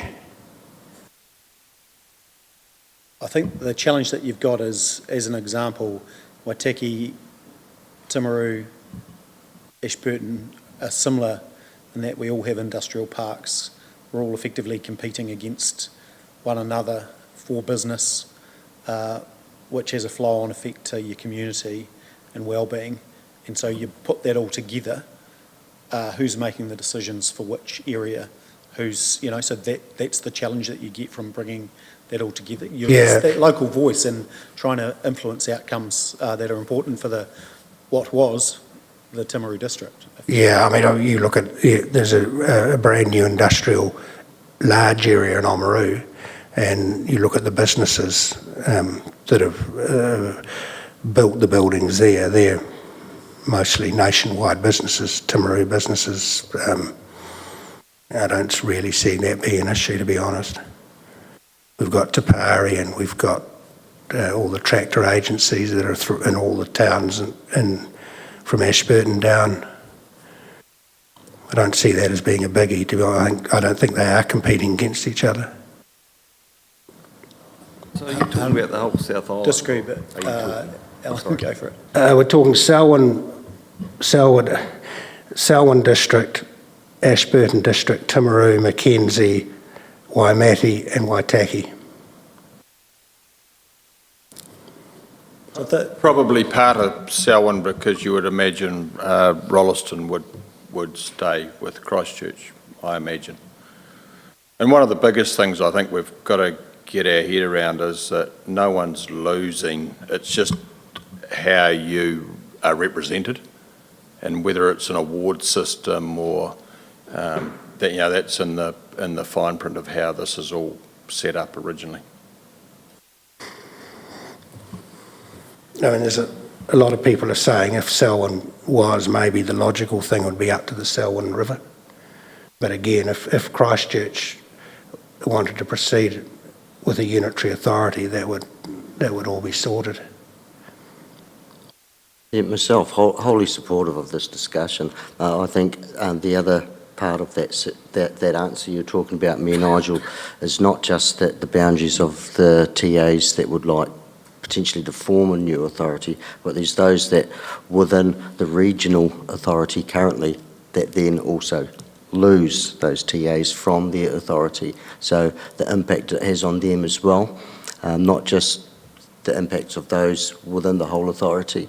And I think this is timely as a process to go through, and the difficulty with it as well is ensuring that the journey that you go through, that it's the consideration that this isn't just a case of we're not happy with the outcome of a democratic process, that because you can never ever fix that by think let's change it so we better get the result that we want. It's got to be about these real issues, doesn't it? The real issues that you think are more appropriate to potentially a new authority or to a demographic, or whichever way you want to look at it. Yeah, and the other issue is if the area we're talking about came to fruition, you're talking about Ashburton, Timaru, Fairlie, Waimate and Oamaru are all rural servicing districts, and I don't. Someone said to me, "Well, politics is always involved," but I don't think you'll see that degree of national politics getting involved. I think most people in those areas, we've got so much in common. You know, we all live together and we're all part of the community, and I just don't see that being the political issues we have in Dunedin and Christchurch. I don't see rearing their heads in those areas. I 100% agree at a regional policy level. Come up, Nige. I just don't agree at a TA level. I think they're actually two different things. So, I mean, in a perfect world, you would have the rural and provincial, you'd have an environmental authority for rural and provincial Canterbury, and you'd separate, the Greater Christchurch, if you like, and then that would get you the balance that you need. But I don't think you've actually got full understanding of the importance of the urban. I think your argument is not foolproof. Nige, go for it. So just from my thinking about this, the tricky part will be getting 50% of Canterbury to agree to merging 5 councils plus half of ECAN, and I think that'll be quite tricky in how you sell that. Just thinking about the TAs by themselves, if you tried to merge, I don't know, say 3 TAs, Mackenzie, Waimate and ourselves, it would be hard to get that past the ratepayers. So that needs some careful thought in how you would do that, because 50% of Canterbury is quite a big ask. The alternative is to chop ECAN in half and have another regional council, but I'm not sure that would solve any of the issues. So to get this done, you'd have to get quite a smart campaign, and you'd have to really, really research what the issue is we're trying to solve, so that you could sell it to the local body, local commissioner of local councils up in MB or wherever they are. So this is a big job. I mean, you look at other ones that have tried to actually pull together. Nelson Tasman, for example, completely rejected. And it was rejected, and they're 2 unitary authorities up the top of the south. It was actually rejected by Tasman more than Nelson. And Tasman was the rural one, and Nelson's the city one. So it would need to be crafted really well. Yeah, that's what we think too, and it's to actually get the blueprint that actually works for everyone. At the moment, we've got 1-2 tier too many of governance in the system, and that's what we're trying to actually get rid of, to make consenting and compliance so much simpler. At the moment, consenting and compliance is just a nightmare, and it's very, very expensive for everyone. It's probably not so much an easement on rates as so much it's an easement on the ability to grow businesses within your area that we're more interested in. I think we've got the fruit bowl of the whole of New Zealand within that catchment, and if we could get that to work really, really well, everyone benefits, in my opinion. That's what my goal is, to try and achieve a blueprint, but we need some smart people to put that blueprint. That's well above my pay grade. I think that if we could get the councils to agree to look at how or who they could get to put a blueprint together that could be sold to the rest of the community, would be a great starting point. We're about to embark on, with water reforms, our water service development plan, which is going to be really challenging for all councils within the districts you're talking about. And we are starting to negotiate what that looks like at a governance level with other districts. And I think this is just this small part of what the future may look like. And we hope that we get that water delivery plan correct for our regions. So, there's a real opportunity there for collaboration, and, we're on a journey with that, and we have to have it done by a certain date. I think it's like June or next year or something. And so I think you're about to see an insight of collaboration across regions, and we're going to work really hard to make sure we get that right for all our communities. So this could be, that's the start, I think. Yeah, I agree, and it's pretty simple. You look at the total cost of running the 800 plus staff and ECANs and what it costs to run these 6 district councils, and you go through the figures and you'll soon work out where the cost savings are. And as far as selling, to the community, it's pretty simple. ECAN ratepayer, I think, are facing a 23% increase, and ORC last year we were 47% increase. You go through those figures, and then there's people say, well, you need the urban money to look after the rural areas, but you're starting with a clean sheet of paper, and it's pretty simple. You have a budget and you live within your means, and I think the problem is we've got councillors, well, the councils that we're talking to are saying their model's unsustainable, and the regional councils, their costs in some cases are out of control in our view. So now's the chance to reset and decide how many planning officers you have and where they are and who contracts to who, and dovetailing into what you're doing with the water. I think it's a perfect opportunity.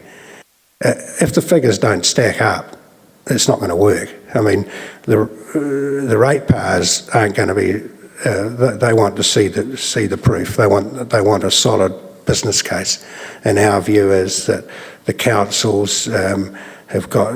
We need councils to say, yeah, we'll bring people in to draw up the plan together, and if they do it together, they'll get what they want, and it'll be an easy sell. The response we're getting is pretty overwhelming, to be honest. I don't think, and we'd be prepared to go to meetings right through Canterbury of no problem at all, because the reception we're getting, and you would get, if it's done properly, I think it'll be overwhelming. I agree we'd probably get really good reception, but for unit trees, but the definition of the boundary of how big is where you'd get the... Yeah, that's right. Is the feedback. Because interesting enough, it was, I was talking to my uncle in Blenheim a couple of weeks ago, and he worked for the Unitary up there, and he said the benefit is actually you ended up getting consenting through quicker, which is one of the challenges, one of the problems.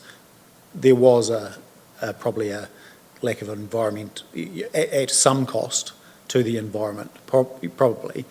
I mean, he was coming from the water side of things, and he said some of the decisions, they happen quicker because they've got alignment, everyone's in the same building, but that's the effect of it. But it's how, there again, it's the question of what is the right size, all of those sort of things.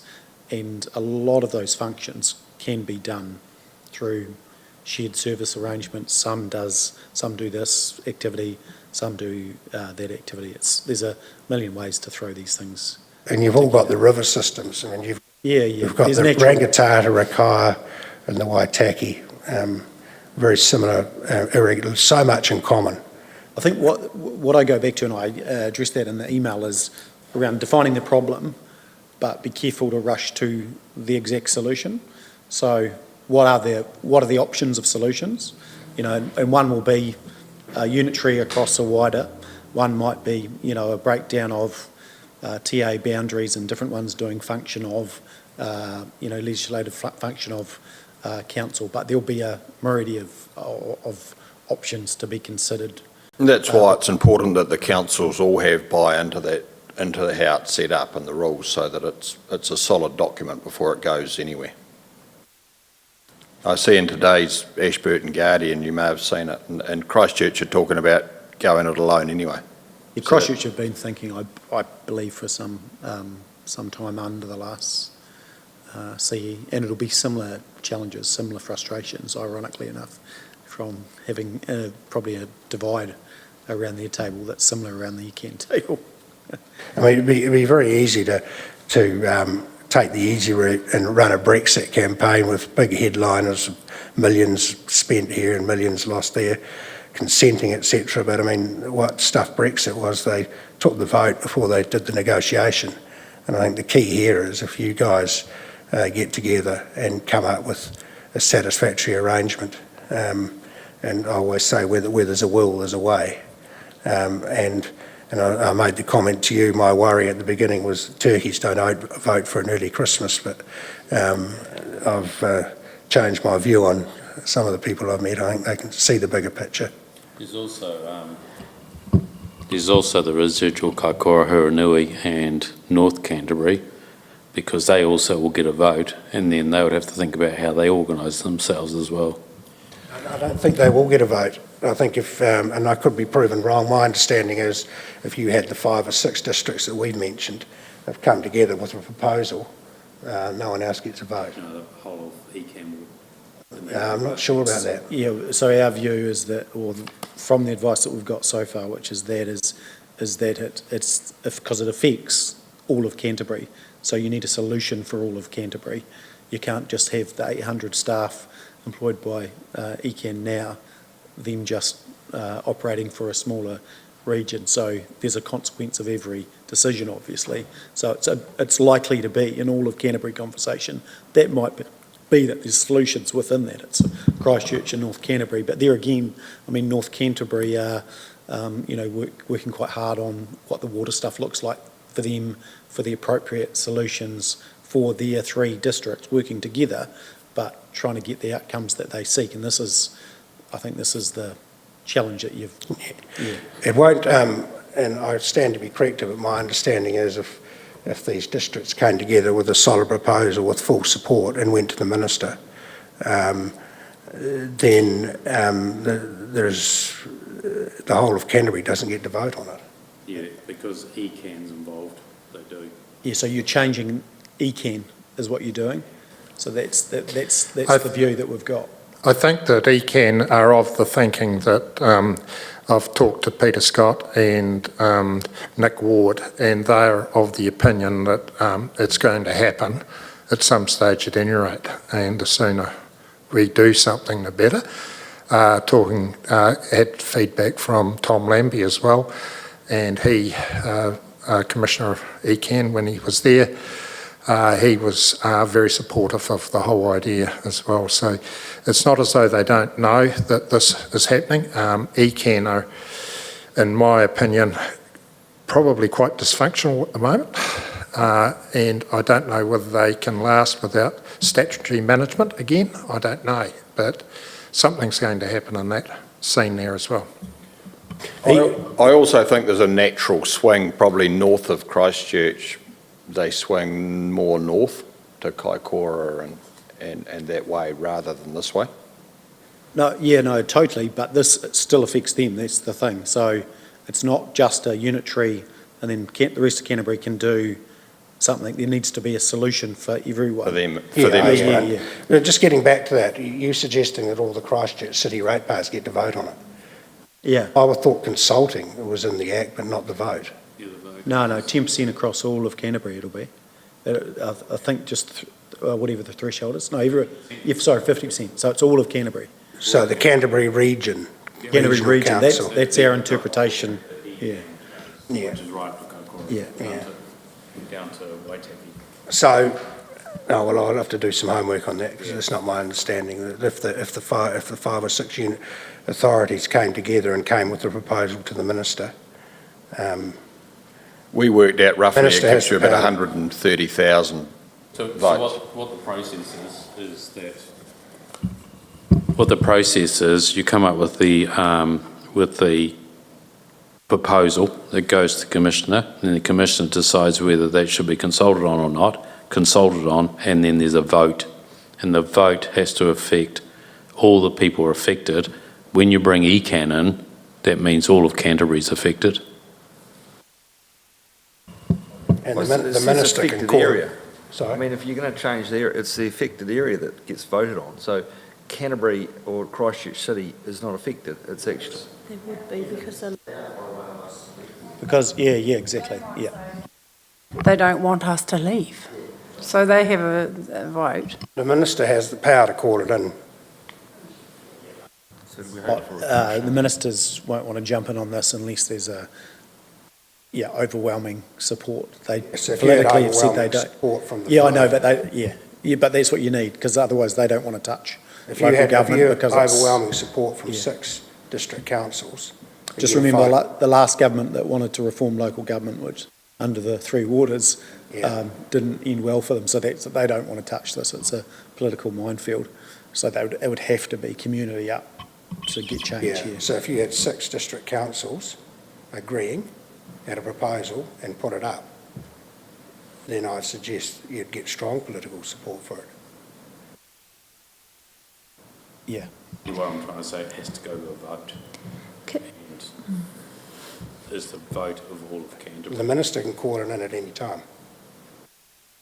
Can I, well, it'd be no surprise that I'm in support of having this conversation, but I'm just sitting here listening, and we've talked today about how we get 10 reasons why we can't do something rather than 10 reasons why we can, and then we've just done it ourselves. And so I want to know where to from here. Like, what do we need to do from here to have a serious look at this? Because it sounds like, and dare I say it, we need a consultant to go out there and do the work, look at what the solutions might be. So who are you asking the councils to drive that? Are you asking the councils to fund it? Are you wanting to do that yourself? Like, what do you want from us? We've got 2 or 3 people in mind, which, if this is a public meeting, we'll have to talk to them here later about that. And if the councils together could help fund that, I don't think consultants as such. I think people that have had local government experience. So I actually contacted Anne Tolly and asked if she'd be interested. She would have been, but she's gone for an overseas trip. She's had enough. But there are a couple of similar people to her around that have had experience with regional government and locally. Ex-mayors I'm thinking of, and ex-chairman of regional councils that are supportive of this. And then if the councils could help fund that and help come up with a proposal. I don't think outside people coming up with it. I think it's got to be done in conjunction with the councils. Otherwise it'll be a dog's breakfast. Do you have any indication of what that might cost? Not at this stage, no. No. We'd have to talk to the people, talk to you guys and how much you could do internally. Yeah, and because I accept this is not easy, but that's not a reason for not doing it and giving it a crack. So I'm supportive of investigating this further and understanding what it would cost this council to go and do the homework and have a look and have a serious look at it, because at the moment it's a little bit pie in the sky. We don't know what it's going to cost. We don't know the effect. We're unlikely to get over the line, but that shouldn't stop us.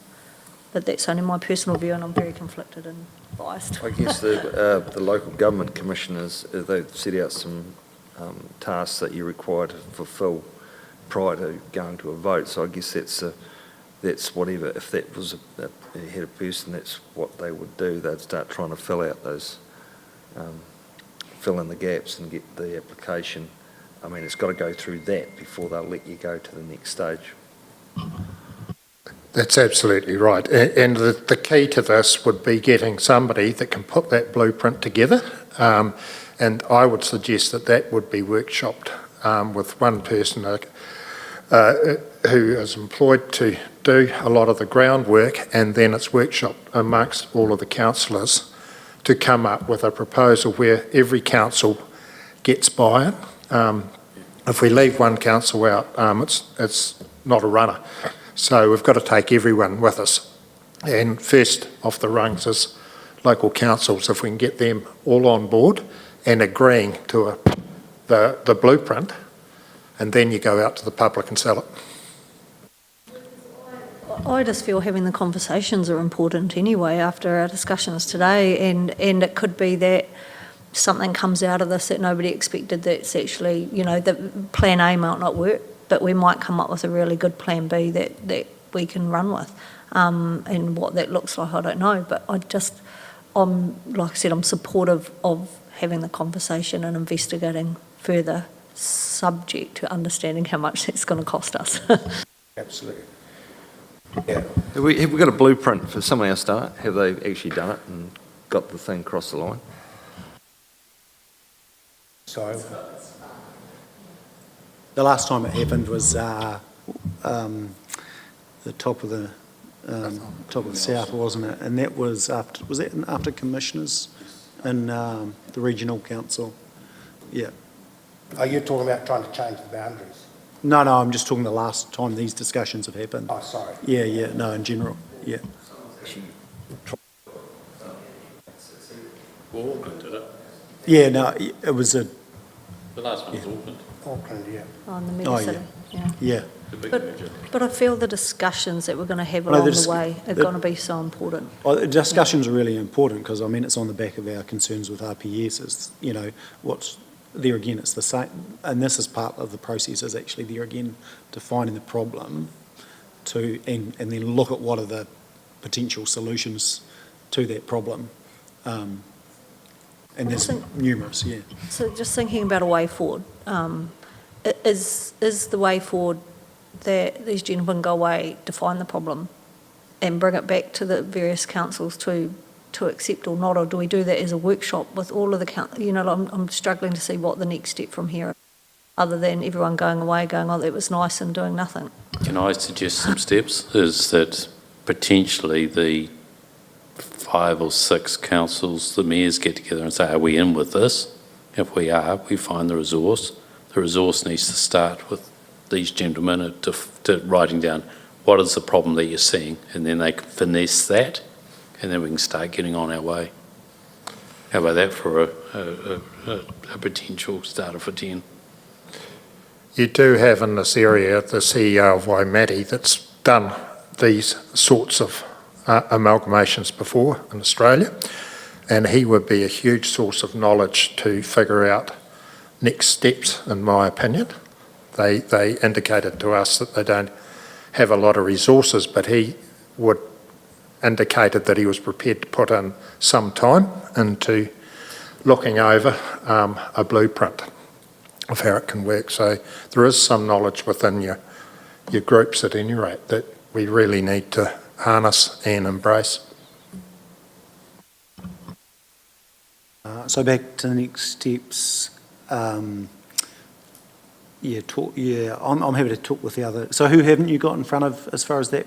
We're meeting Ashburton tomorrow. And Selwyn? Selwyn on the 16th.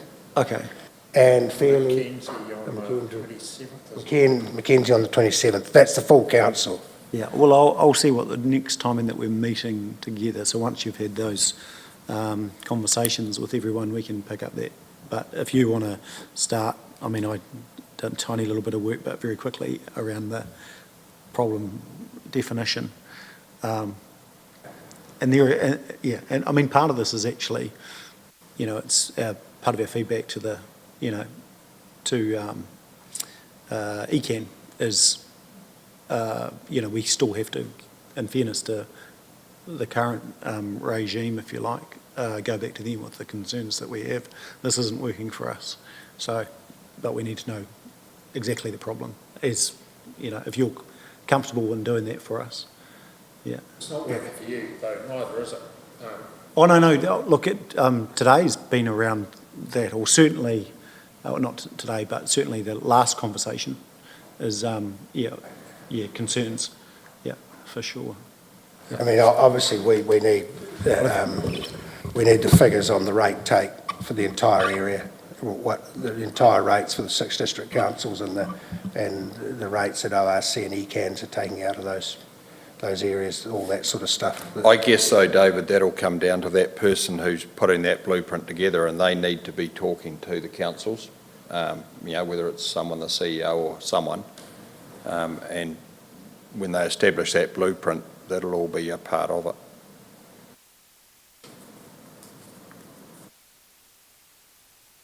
Sound of it, we're happy for these guys to go away and suggest that we're happy to participate in a further discussion with the CEOs if they get agreement.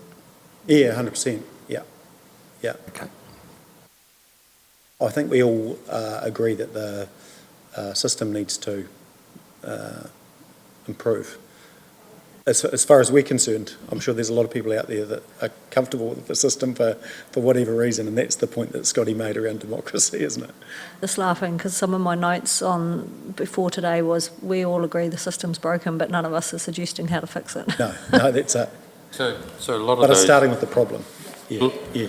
a lot of that information is readily available. I mean, we've all just completed LTPs, so the rate takes there. It's about then working out what would the governance look like, what would it look like, what would the savings be. So to me, that's about getting a smart small team of people moving on it if the other councils are in agreement. And I think you could do that. You could start building it up quite quickly. I think, though, I would, for the moment, until you actually have the problem well defined, actually pause on a solution, because you don't know what the solution's going to be. It's just one of many possible outcomes. So let's get some grunt around that, and then step forward. Yeah. Yeah. But I think we're all agree that things need to change. So it's how we do it. Yeah. Well, But then if I'm talking to the ECAN council, I can tell you the majority of the feedback from them, they'll say it's perfect. Not the one up our way, won't? No, there's an article in the Ashburton Guardian today, I think, about the vote that's been. Have you read that? Yeah. Yeah. Okay. Well, thank you for your time. Yeah, well, thank you very much. We'll keep you posted when we talk to these other councils. Yeah, and as far as our involvement down the track, we're quite happy to, when the time comes, to talk to ratepayers through Canterbury. We're quite happy to help with that. More than happy to do that and hold meetings, etc. And so, if you guys need any help with that, I think it's important. I think do give some thought to, though. I mean, the latest example being Auckland. A lot will say that Auckland is not a great example of. No, it's not. It's too so that's why that's why I say tread carefully to what the solution. I totally agree with you. I think Auckland's too big. But going back to our previous conversation, you're looking at Ashburton, Timaru, Fairlie, Waimate and Oamaru. They're all rural servicing towns. Not like, it's quite different to Auckland. I think Auckland, and the people I talk to say, the one thing with the Unitary Authority, you don't want too many people. It can only be a certain size for it to work properly. And I think that's something... In theory, the current ones that work are about the size of Timaru. They're all... It's sweet. Yeah. But you're doing it with the water, you'll be contracting out stuff, won't you? You'll be working out how you... Yeah, potentially. Yeah, I mean... Shared services, CCOs, anything's on the table, really. So there'll be a lot of that, I'd imagine, if this went ahead. It'll be similar sort of totally. stuff, wouldn't it? Yeah. You'd be contracting out planners and... Yeah. Well, that's the thing. There's a million models. One council could pick up the Unitary function and everyone just sub the services to the... so that's why there's a... Solution. Yeah, there's a few different ways to achieve the result if that's where it needed to head. Yeah. You've got to go through a process, and then you've got to come down to which is the solution that actually solves the problem the best and has got the best chance of getting through. Yeah. And there will be, as the Mayor says, there'll be multiple ones of those. Yeah, and we talk regularly about, I'd love to have ECAN consenting sitting in the building with our consenting team, so it's a one-stop shop, for those sorts of things. And that does actually happen in some of the other councils up north. Well, thank you very much. No worries. Thanks, guys. Thank you all.